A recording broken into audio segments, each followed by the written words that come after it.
everybody, it's Wyvern here with another bit of Total War, Warhammer 2, quick match gameplay. This time around, I am playing as Brettonia against the forces of the Wood Elves on the map The Plains of the Dead. So you can see it's a very open map, and I was definitely going in, I was a little worried my opponent would go with a kite-heavy build, though kind of fortunately my opponent decided to go with a pretty conventional composition for Wood Elves, and so without further ado, let's kind of break down the comp. For my lord, I decided to bring the Fey Enchantress, and obviously this is because I'm going with a cav heavy army once more, and she's of course very cheap and does provide the Lore of Life, which is a great little support spell. I did bring Flesh to Stone just for that additional armor. This can potentially be useful actually for my infantry if I need them to tank through, say, the Waywatch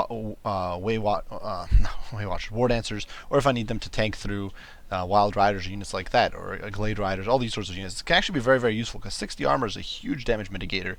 That's statistically about 45% damage reduction on non-AP damage. Then I did bring, of course, Earthblood, as well as Regrowth just for the usual heals, Favor of the Fae, Arcane Conduit, and of course Chalice of Potions for that damage. And she does, of course, have the aura of the Mist of the Lady around herself to slowly but surely chip away at enemy health. My front line is a mix of dirt cheap men-at-arms with shields, but these guys are leveled up to Veterancy 9. You can see that makes their combat power very high. They're basically comparable, if not slightly better actually, than the Eternal Guard, especially Unshielded Eternal Guard, in a straight-up melee. Though obviously they are not very cheap compared to what their baseline stats are. Over here we also do have 3 units of Battle Pilgrims. These guys are there to even the field a little bit against enemy War Dancers, units like that. They of course hit rather hard. They've got Grit Frenzy. They're all basically unbreakable, just very potent. And these guys are of course backed by Grail Relic for healing. We do have an additional low veterancy unit of Men-at-Arms with shields here. Only have 3 chevrons, so they're not that great, but they're just there to kind of back up the back line. And then a mix of Peasant Bowmen and Peasant Bowmen with fire arrows here, just to provide me with a little bit of ranged oomph to push back units like Glade Riders with Hagbane tips and pressure the enemy backline once the fight is broken down, and all that sort of stuff. A unit of Grail Guardians is escorting the Fey Enchantress, and out on the flanks we do have 2 units of Grail Knights, 1 on each end, and these guys of course are there to provide sort of a hammer to the anvil of this infantry mob. And definitely I feel very confident about winning the infantry battle now. However, you can see the Grail Knights here already being chipped away at by these very mean Glade Riders with Hagbane tips.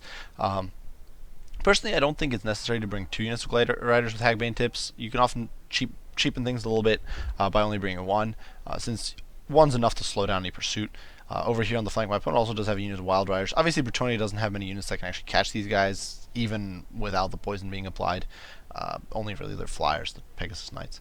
The unit of Wild Riders here I actually didn't notice, but these guys, while not very good against this cavalry formation, could easily get into my backline and trash my Peasant Bowmen, so I definitely have to be cautious. In the early game, I didn't actually notice them until they actually moved out, because they were kind of hidden by the minimap.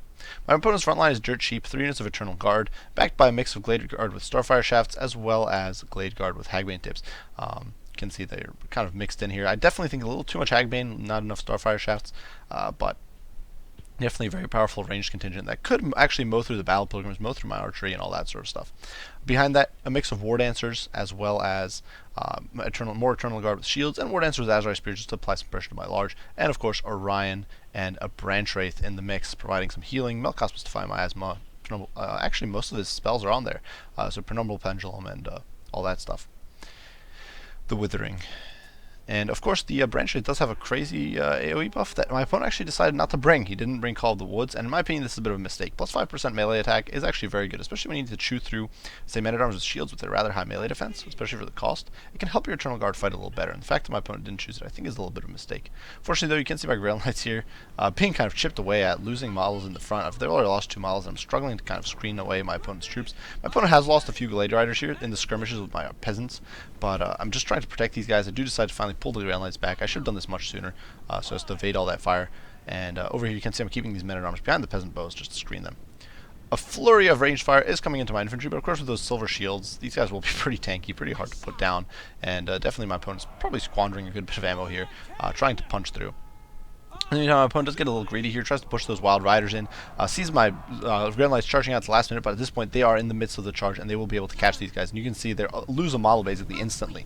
Their physical resist is not going to avail them at all against the magical damage of the Grail Knights, and these guys do lose 6 models in the space of a few seconds. That charge burn is just so potent. Over here, these archers doing immense work to the Glade Riders with Hagbane tips. Obviously they're not precise, but it's a cost. So far this is a fairly cost efficient trade. Maybe not super great, but okay.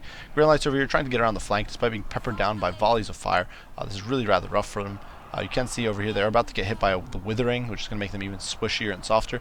In turn, I'm casting a Chalice of Potions here, trying to disrupt my opponent's firing, although obviously these guys can fire on the move. And now my infantry is really kind of plowing into the fray. I am casting Earthblood. I'm getting Flesh to Stone here just to keep these Battle Pilgrims in the fight a little longer against the War Dancers. And over here, my Grail Knights are kind of just sitting around, not doing very much.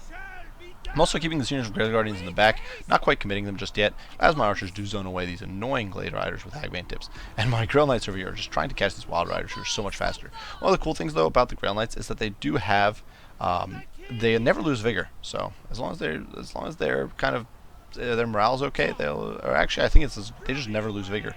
And so that's very, very useful. Over here, another unit of Grail Knights, or the Grail Guardians do plow into the front line. The Grail Knights do plow into my opponent's back line, just trashing these Glade with Starfire Shafts, eliminating their armor-piercing presence. And that's really going to kind of cripple my opponent. My opponents are going to be down to just the War Dancers with Azrai Spears and these Eternal Guard, but the Eternal Guard really can't do very much to these guys when they flee. They're just too fast. War Dancers with Azrai Spears would be much better, but you can see over here, despite the Glade Guard support, my Knights do manage to kind of escape. Over here, these poor Wild Riders get plowed into by this whole horde of Grail Knights. You can see with that charge bonus, these guys are basically getting one-shotted by these devastating Grail Knights, and you can see they're just getting torn to shreds. They really don't stand a chance. Wild Riders against Grail Knights is one of those fights you never want to have to take.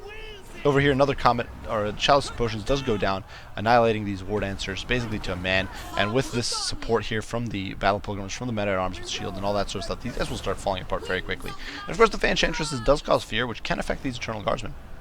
Eternal Guard, not Eternal Guardsmen. They're not Imperial Guard or something like that. In the meantime, my opponent himself is casting his various abilities from Orion. Orion, of course, is pretty potent. It's worth keeping in mind that actually it appears Orion, he used to do magic damage, and that used to make him very, very bad against the Enchantress. But now he does normal AP, which is actually really good against the Enchantress, who has monstrous magic resistance.